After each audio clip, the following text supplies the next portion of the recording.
It's now my honor to yield to the top Democrat on the Appropriations Committee, Congresswoman Rosa DeLauro. Thank you.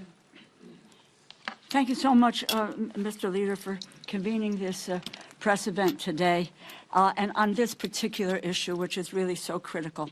And I want to say a thank you to my colleague, Angie Craig, and as the ranking member on agriculture.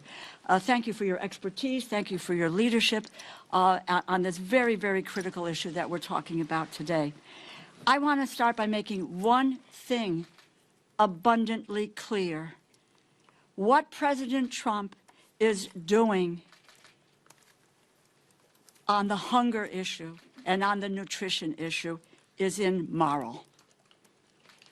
I am the ranking member on the Appropriations Committee, and I promise you that there is funding available to provide SNAP benefits beyond November 1st.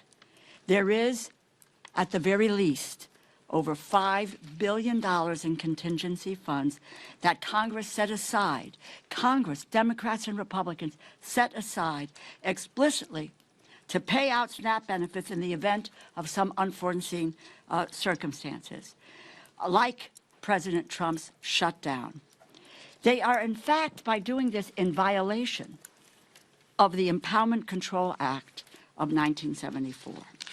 The contingency funding that we set aside for SNAP is not optional spending. It is required by the law. We appropriated that money for this purpose. The White House must spend it, and what they are doing right now, blocking these funds from going out, is illegal. As a matter of fact, on October 1st, they took $750 million from this fund to deal with paying benefits in Puerto Rico and providing administrative costs to other states. So they acknowledge that this fund can be used in order to deal with SNAP benefits. There's nothing stopping the Trump administration from making sure that every single one of the 42 million Americans, 16 million children, 8 million seniors, 4 million people with disabilities, 1.2 million veterans receive nutrition assistance in November. And we are at a cost of living crisis with skyrocketing food costs. And President Trump is doing right now is using the fear that so many working people have about where their next meal is coming from as a political bargaining chip. Does anyone actually believe for 1 second that if President Trump really wanted to cover the SNAP benefits, they would not be able to find the money? When he wanted to bail out his buddy in Argentina, they found $40 billion. When he wanted to build a new ballroom to host his billionaire donors, they found $350 million. They found the money. When he wanted to make sure his Homeland Security Secretary could fly in style on 2 new luxury private jets, they found the money, $172 million. But now, when it comes to making sure hungry families can put food on the table, all of a sudden, they can't find the money. And what it costs us every month is $8 billion. And I saw the Secretary, Rollins, this afternoon saying it's at 9.2. I'm trying to find out where she got that number. It's $8 billion to cover SNAP dollars. Is that right, Angie? That's right. Angie knows these numbers by heart. She's now talking about 9.2. False. And that there is no, they have, with the snap of a finger, that money can be released and get to people who need it. So if there's between $5 and $6 billion, we may be $2 billion short, but that's enough to get us into November until what we're doing, and then we can look to deal with the rest of it. The Trump administration is more than happy to cut backroom deals. They want to dole favors out to the highest bidders. It's a shame that 16 million children who rely on SNAP benefits did not shell out a hefty donation to the president's inaugural fund. But they're only kids, after all. House Republicans are still on vacation. We have not voted on any legislation in over a month. But if they were here, I doubt that they would object to the president's decision, not just because they are too cowardly to stand up to him under any circumstances, but because decimating food stamps, its food stamps, is what they have wanted all along.